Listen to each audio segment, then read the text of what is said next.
When the landlord pried open the lid of the first metal drum, an unbearable stench billowed out. It was the unmistakable odour of death. A concerned neighbour, who was a chemist, confirmed the worst. The smell was rotting flesh. The quiet suburban property on the outskirts of Budapest was never supposed to hold such horrors. It was July 1916 in the village of Cinkota, and the man who had rented this cottage was long gone, off fighting in the Great War. In his absence, the landlord had grown curious about the 7 large drums left behind in the yard. They were all soldered shut, purportedly filled with gasoline as preparation for wartime rationing. At least that was what the tenant had claimed. Eager to clear out the place, and perhaps to salvage the valuable fuel for the war effort, the authorities arrived and began cracking open the drums. Despite the frantic protests of the tenant's loyal housekeeper, Mrs. Jacobek. I'm Sarah Powell, and this is Obscurata, because some stories have no ending.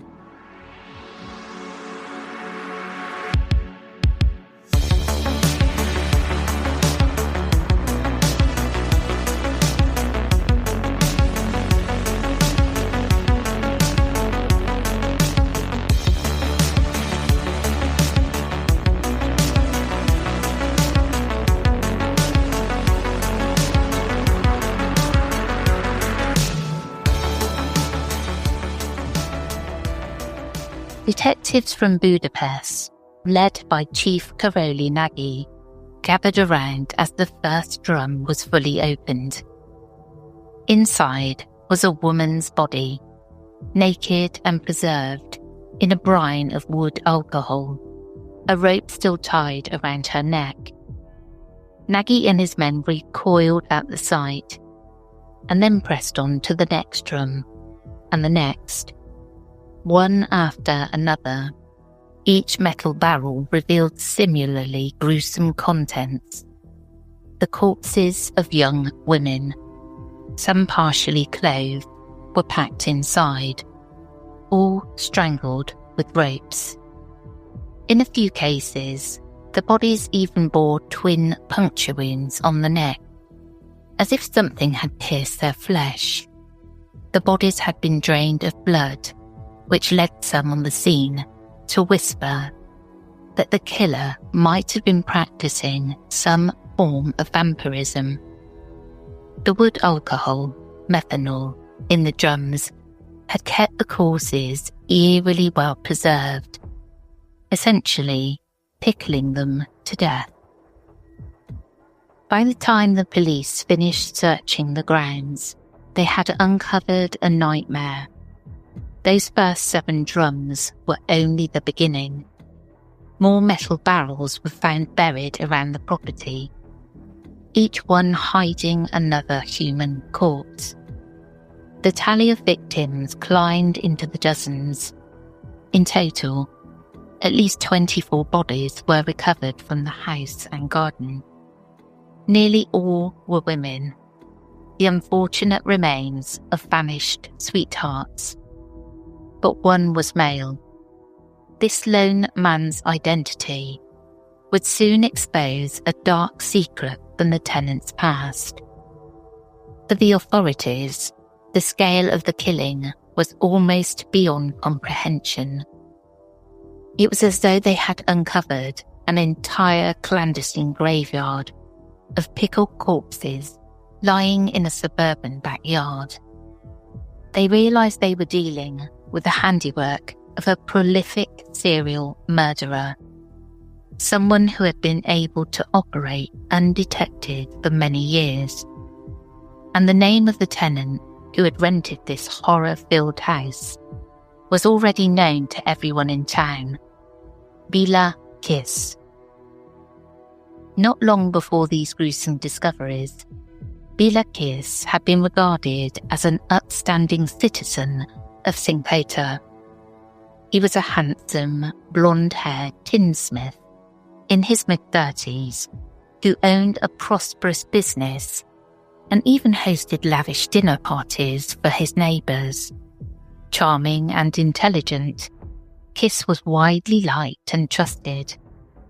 He read voraciously and had an interest in astrology and the occult, which gave him a certain mystique. For a time, he lived what appeared to be a normal life. In 1912, Kiss married a local girl named Marie, a wife 15 years his junior. To outsiders, they seemed a fine match. But after only a year of marriage, gossip swirled that Marie had begun an affair with a young artist from town, a man named Paul Bakiri. Then, late in 1912, both Marie and Bakiri abruptly disappeared. Kiss told the curious neighbours that his unfaithful wife had run off to America with her lover. In truth, they were his first victims. Unknown to everyone at the time, Kiss had strangled both his wife and her lover and hidden their bodies in airtight metal drums. By disposing of the pair, Kiss rid himself of a personal betrayal and also set the stage for a far more extensive killing spree. Even before his marriage collapsed, Kiss had already begun preying on other women. As early as 1903, he was corresponding with a number of ladies through newspaper ads, operating under the alias Hoffman to avoid suspicion. He presented himself in these personal ads as a lonely widower or matrimonial agent in search of companionship. Dozens of women from Budapest and beyond answered the charming bachelor's letters. Kiss had a talent for courting them from afar. He would woo his respondents with love letters and promises, even showering some with gifts on their city visits, all the while carefully selecting his targets. He picked women who were financially well off, yet socially isolated, those with money to spare but few family ties that would quickly prompt an alarm if they vanished.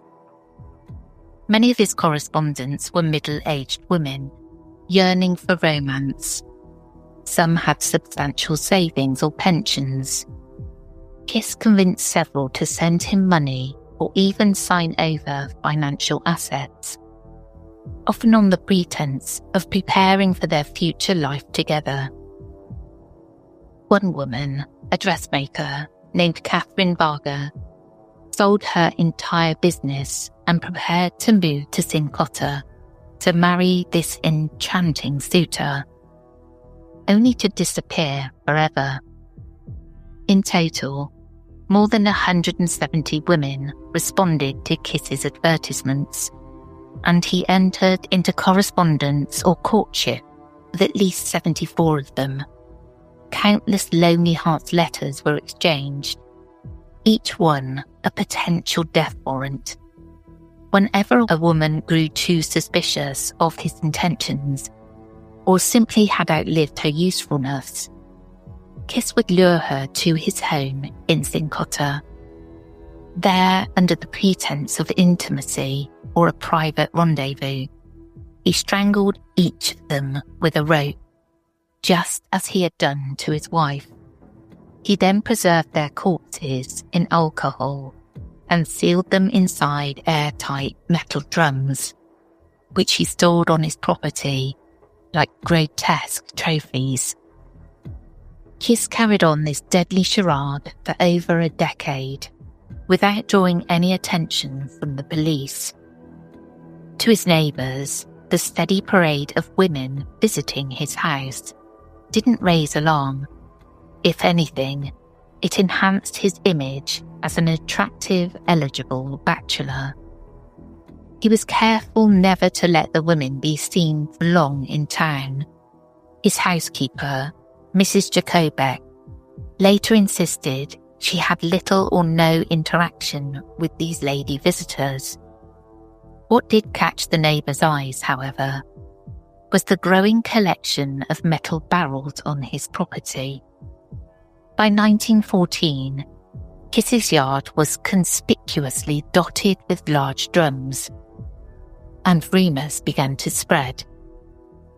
Some townsfolk gossiped that the barrels were filled with alcohol, perhaps part of an illicit distillery, while Kiss explained openly that he was stockpiling gasoline in anticipation of wartime shortages. This explanation seemed plausible enough at the time. Europe was on the brink of war, after all, and it conveniently diverted any further curiosity.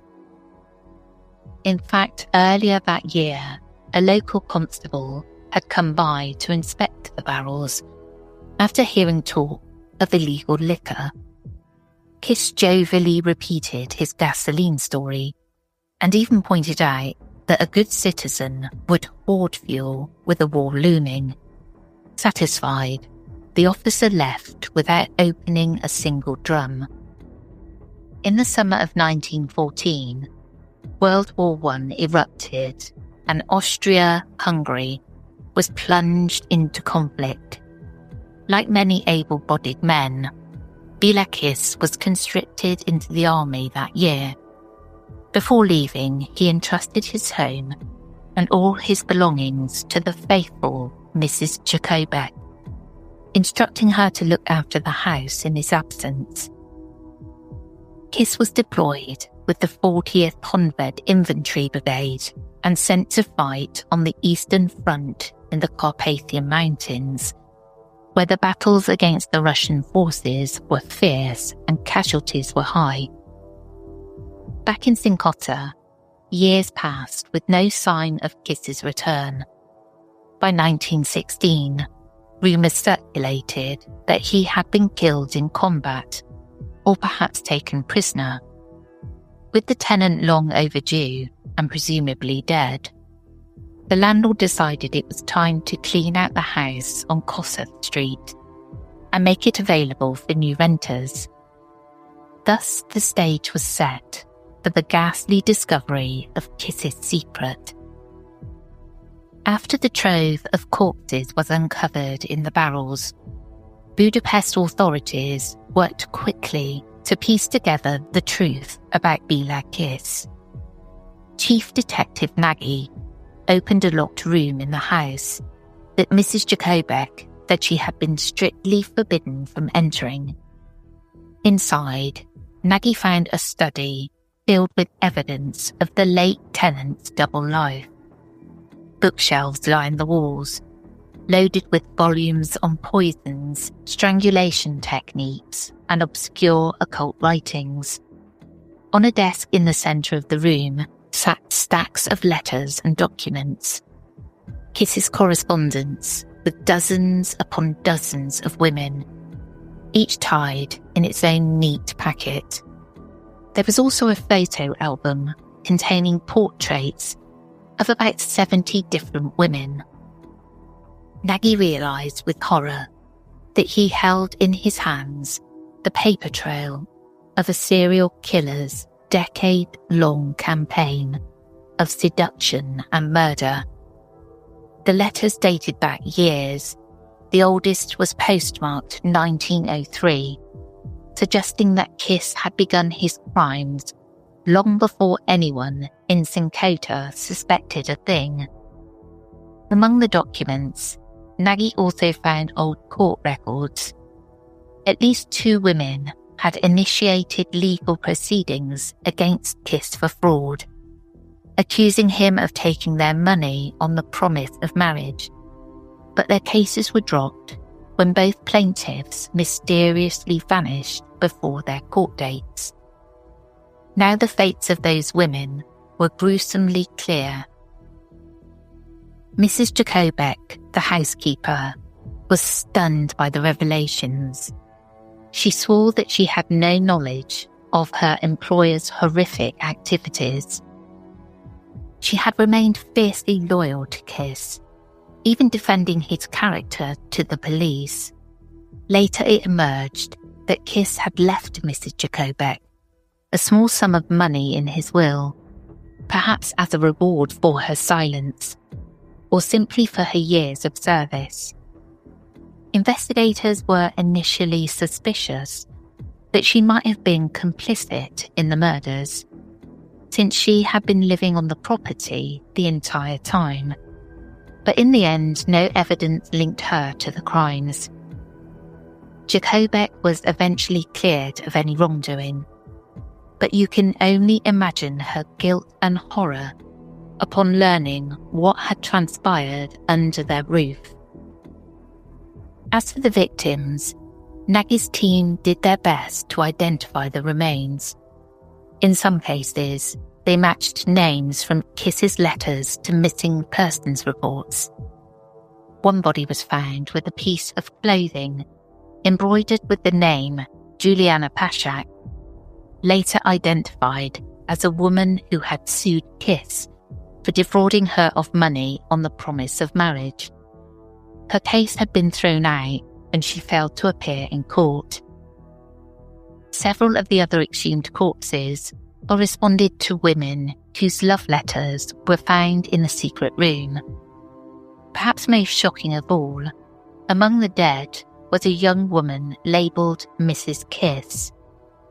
The preserved corpse of Bella's wife Marie was eventually recognised, exposing the lie he had told about her supposed flight to America. In another drum, investigators discovered the only male victim, the remains of Paul Beccari, the artist who had supposedly run off with Marie. The presence of Beccari's body confirmed that Kiss had murdered his wife and her lover years before. No part of Kiss's life was what it seemed. The respectable bachelor was in fact a cold-blooded predator who had betrayed and killed even those closest to him. With the evidence in hand and the extent of the crimes laid bare, the Hungarian authorities now faced a pressing question. Where was Bella Kiss? The manhunt began in earnest in the late summer of 1916. Chief Nagy immediately sent word to the military to locate and arrest Kiss at once. But tracking one soldier among millions during a world war proved to be a challenge. For one, Bella Kiss was as common a name in Hungary as John Smith, which led to countless false leads. Amid the chaos of war, it was no wonder that the search initially came up empty-handed. Months passed until by October 1916, a solid lead finally emerged. Nagy received a letter informing him that a man named Bella Kiss was recuperating in a military hospital in Serbia. Nagy wasted no time. He travelled to the Serbian hospital to confront the patient, hoping at last to lay hands on the elusive killer. But when he arrived, he found that fate, or Kiss's cunning, had beaten him by mere hours. The bed in the hospital ward was empty except for a corpse. Upon investigation, Nagy discovered that the patient had slipped away, leaving the lifeless body of another soldier in his place as a decoy. The attending staff had been fooled into thinking Kiss had died, allowing the real Bella Kiss to vanish into the fog of war. It was a jaw-dropping escape, almost too cinematic to be true. The murderer had literally traded places with a dead man to elude capture. After this narrow escape, Bella Kiss effectively became a ghost. Hungarian police alerted law enforcement far and wide to be on the lookout, and descriptions of Kiss, tall, handsome, blonde, blue-eyed, with a distinctive moustache, were circulated throughout the region. Yet every promising lead that reached the authorities turned cold. In the years immediately following World War I, rumours about the fugitive killer ran rampant. Sightings of Kiss were reported all over Europe. One witness claimed to have seen him strolling confidently through the streets of Budapest in 1919. Various other reports placed Kiss in Eastern Europe. There were unconfirmed stories that he had been imprisoned for a time in Romania, or that he had fallen ill and died of yellow fever in Turkey. None of these tales could be verified. Then in 1920 came a tip from farther afield. A member of the French Foreign Legion came forward to claim that one of his fellow legionnaires was none other than the Hungarian monster of the Cinkota in disguise. The suspect legionnaire went by the name Hoffman, the very alias Kiss had used in his letters, and he allegedly boasted one drunken night about how skilled he was using a garrote strangling cord, a detail uncomfortably close to the Cinkota murders. By the time French authorities received the report and prepared to apprehend this man, however, the mysterious soldier had disappeared, deserting his post and slipping away once more. It seemed Kiss was always one step ahead, melting into the anonymity of new cities and new identities with devilish ease. The most famous supposed sighting of Bela Kiss came over a decade later, and an ocean away from Hungary. In 1932, Henry Oswald, a New York City homicide detective known for his keen memory, was riding the subway in Manhattan when he spotted a familiar face in the crowd. Oswald was certain the man was Bela Kiss, looking only slightly older than the photographs on his old wanted posters. The detective trailed the suspect through the bustling station at Times Square, but New York's rush hour crowds were as good as any disguise. In the press of commuters, Kiss slipped out of sight and disappeared above ground into the city. Oswald's alarm spread to the NYPD, and for a while there were rumours that the Hungarian killer was living under an alias in New York, perhaps working as a janitor or handyman. In 1936, police received a specific tip that a man matching Kiss's description was employed as a janitor at New York City apartment building on 6th Avenue. When investigators stopped by to check it out, however, they found the janitor had already left, leaving no forwarding address.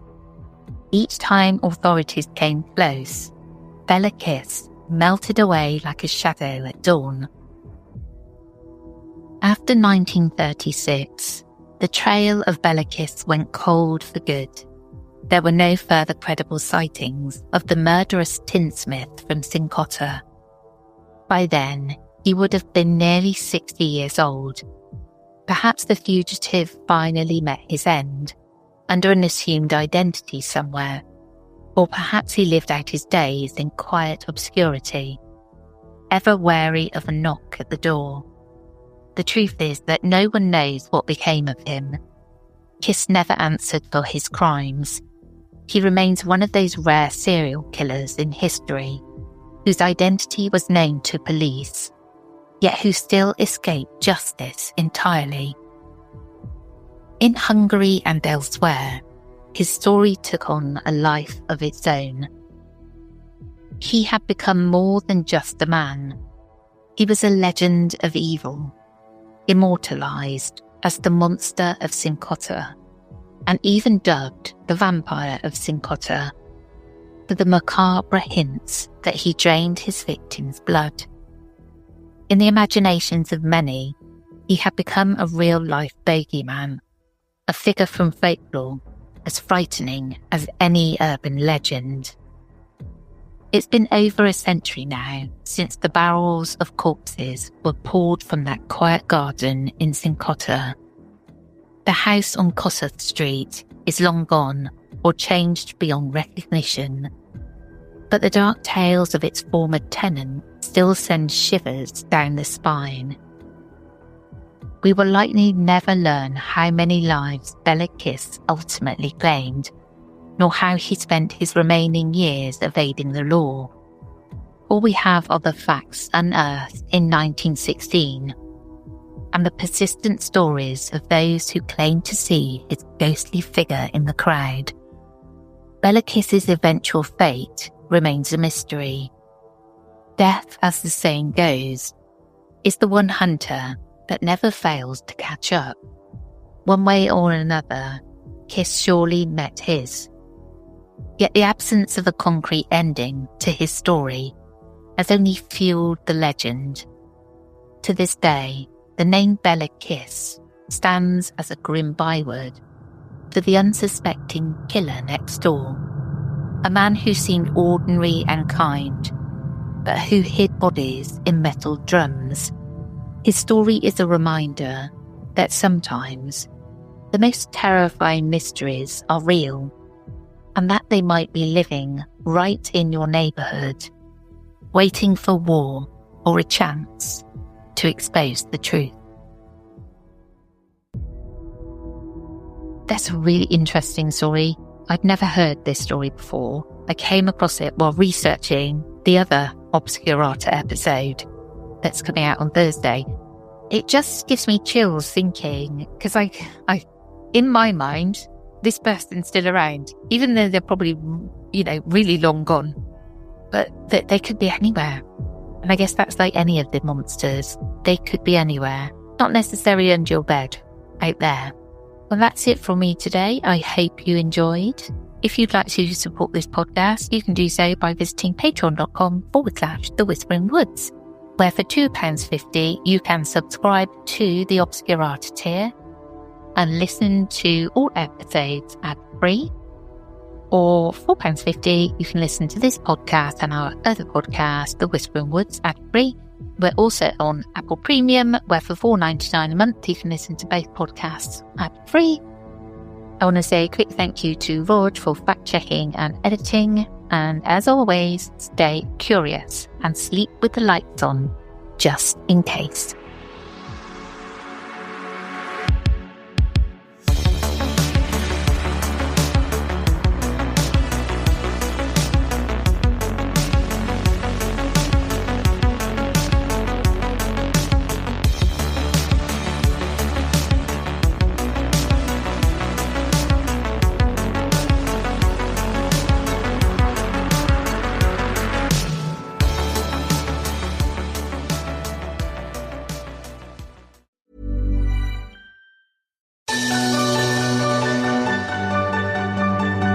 What's it like to care for someone who's sick?